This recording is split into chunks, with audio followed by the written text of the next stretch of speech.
qui mériterait une liberté conditionnelle, le trafiquant de marijuana ou celui qui a détourné des fonds? Le dealer, tout dépend du nombre de kilos, véritablement. Plutôt le trafiquant de marijuana. Je trouve ça moins grave, ça touche moins de monde. Le détourneur de fonds. Oui. Pourquoi? Parce que déjà il a pas, comment dire, c'est pas contre la santé des gens, enfin voilà, et puis je sais pas, voilà. Le détourneur de fonds. Pourquoi? Déjà savoir pourquoi qu'il a fait ça, déjà d'une.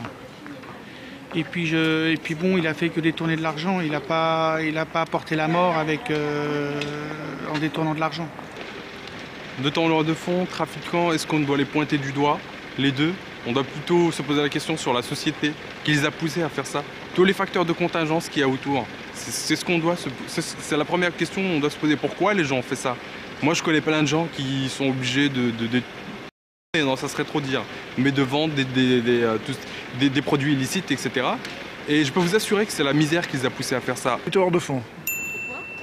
Je suis corse, j'aime beaucoup les trafics d'argent. Je libérerai les deux. Pour quelle raison? C'est que le trafiquant de marijuana, il n'en est pas responsable. Vous savez que les gros trafiquants, ça vient du haut, hein. On est d'accord? C'est les gens qui nous gouvernent. C'est les plus gros producteurs, fabricants, et puis ils créent des dealers. Hein. Ils créent un métier, des petits métiers de proximité jusqu'aux cités, donc petits dealers, grands dealers. Donc c'est tout un tissu économique, c'est un métier. Et au même titre que le voleur, c'est détourné. C'est une affaire d'État. C'est au niveau, si vous voulez, ces deux cas sont deux victimes de société. Celui qui a pris une entreprise, enfin qui a coulé une entreprise. Oui. En fait, ni l'un ni l'autre sont bons. Hein. Normalement, je serais même prêt à en sortir aucun des deux. Hein. Mais bon, si vraiment il faut en sortir un des deux, ça serait plutôt celui-là. Pourquoi? Parce que bon, il a peut-être coulé une entreprise, mais il a tué personne. Qu'un trafiquant de marijuana, à la rigueur, il tue des gens. Trafiquant de drogue. Trafiquant de drogue. Marijuana. Parce que c'est pas super grave non plus, quoi. C'est pas grave, et puis en plus, c'est bénéfique en quelque sorte ce qu'il fait. Bon, je pense que ce serait le trafiquant de drogue, je pense. Parce que lui, au moins, il se fait... il fait mal à des personnes qui ont choisi de se faire mal que celui qui a détourné des fonds, les gens n'ont pas choisi, quoi.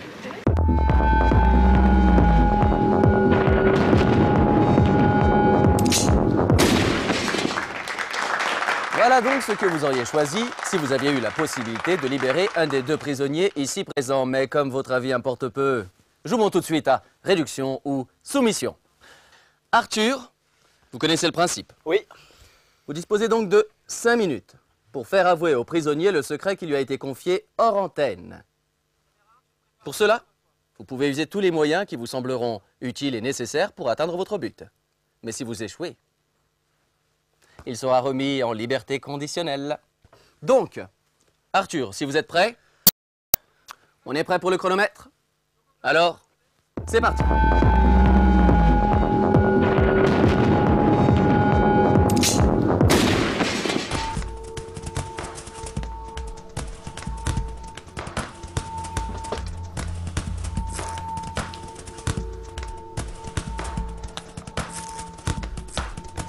Je t'écoute. Dis-moi ce que t'as amené. Tu sais même pas ce que je peux te faire. Et t'as pas envie de le savoir. Alors dis-moi, crache le morceau. Vas-y, dis. Ok, d'accord. Mais je vais commencer par te mettre des électrodes sur tes couilles. Hein? Comme ça, là, tu vois, ok? Hein? Là. D'accord? Et je veux que tu continues à ne rien dire. D'accord?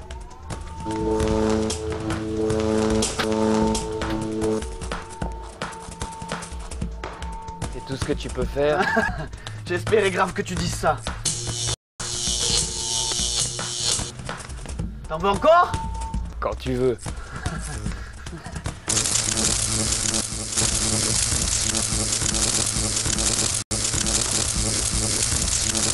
Regarde, t'es content? Tu t'es pissé dessus? T'es content? Ça, tu trouves ça cool, hein? Tu t'es humilié devant la France entière? Allez, crache le morceau! Jamais. Ok, d'accord. Non problemo, tu veux la jouer au fort, hein? Tu veux la jouer au fort, ok? Eh bien, on va la jouer fort, d'accord. Y a pas de problème, y a pas de problème, ok? Y a pas de problème, t'es ça. Tu vois ça? Regarde. Ah! Tu veux comme ça, hein? C'est ça que tu veux? Ah! Alors, comment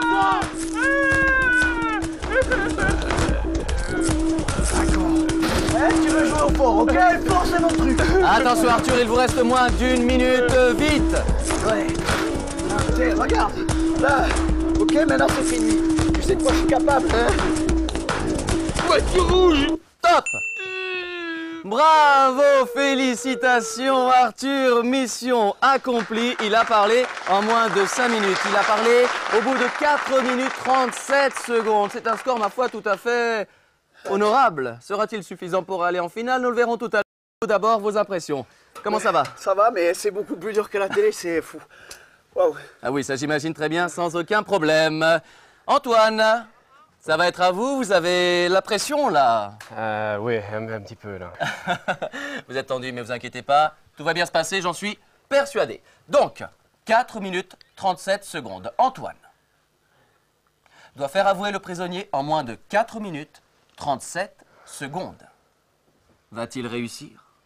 Qui du dealer ou de l'escroc va pouvoir quitter ce studio en liberté conditionnelle? Nous le saurons juste après la deuxième manche de la demi-finale.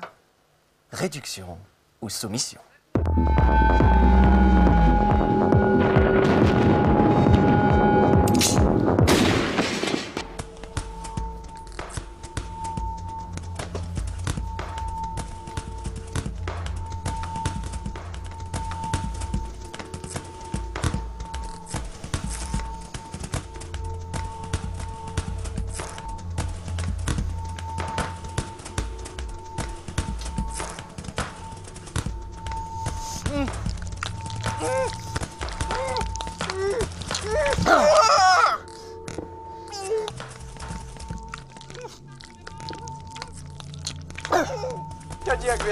Top! Oh là là, mesdames, mesdemoiselles et messieurs, je crois que nous tenons là un nouveau record. Oui, on me confirme, à peine 20 secondes pour faire avouer ce qui ne devait sûrement pas être dit. Antoine, votre score est tout simplement extraordinaire. Vous entrez dans les annales de notre jeu. Bravo! Alors, premières impressions, qu'est-ce que cela vous fait? Surpris, oui, très surpris. À mon avis, il doit y avoir beaucoup de gens qui... Je le pense, j'en suis persuadé. Bravo Antoine, encore bravo, 1000 fois bravo, parce que vous êtes aussi notre finaliste d'aujourd'hui. Bravo Antoine. Merci. Arthur, je suis vraiment désolé, mais vous avez perdu. C'est pas grave, c'est le jeu. Ne vous inquiétez pas Arthur, vous ne repartez pas chez vous les mains vides, car vous avez gagné ceci. Et oui Arthur, pour être arrivé en demi-finale de notre jeu, les magasins Pute, les produits uniques et transcendants, sont heureux de vous offrir ce aspirateur. L'enlèvement de sa tête permet son utilisation dans des recoins les plus étroits. De plus, son aspect esthétique très high-tech vous permet de faire le ménage tout en restant le plus classe possible.